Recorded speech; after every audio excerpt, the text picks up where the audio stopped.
The first God I remember was a Santa Claus God, who you only turned to when you wanted something, who you tried to butter up and then got mad at if you didn't get what you wanted. That didn't make sense. I knew if there was a God, he could see through us like we were made out of cellophane.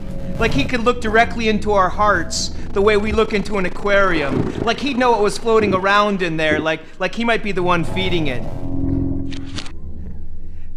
Then there were those people who tried to use God to threaten you, saying, you better be careful, God's watching. Like God was a badass hillbilly sitting in some cloud with a pair of binoculars and a bag of potato chips and a cotton candy beard and a six-pack and a shotgun.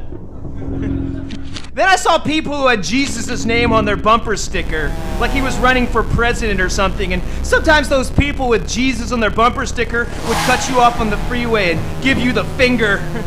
Which is very different from lending a hand.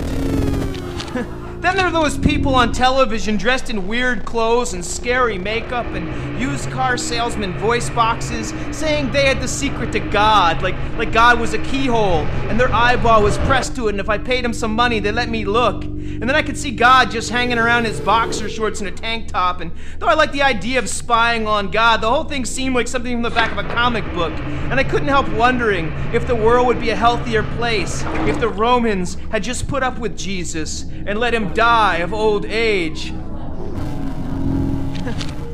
And then there were the football players who knelt down in front of everybody and prayed in the spotlight and thanked God like he was their best friend. But then they'd jump up and spike the ball and yell, "I'm number one!" And I'd be confused, because if you're number one, then what number is God? And then I saw politicians trotting God out on a leash like he was a racehorse they wanted to hop on and ride to the finish line, like God was going to lead them to victory, and if they lost it would be God's fault, and then God would be the donkey they could stick all their problems on. And that was very nice of God, to be both a racehorse and a donkey.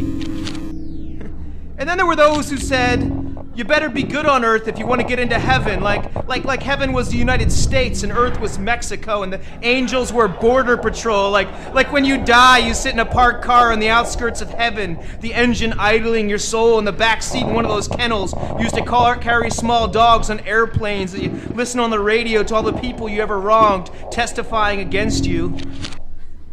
And then there was the church, which was like a cafeteria where they served God to you on these very ungodlike plates with these guys in black robes hanging around. But I wanted my God pure and not watered down by some human being. And so I had one of those catastrophe gods, the one you only turn to in an emergency, like God's the National Guard you call in to clean up the earthquake of your life. And so I got drunk one night and drove home and passed out and woke behind the wheel, going 60 straight at a brick wall, and I slammed on the brakes, my heart banging like a wrecking ball in my chest, and I skidded out and stared at death's face in the bricks, close enough to see we had the same cheekbones.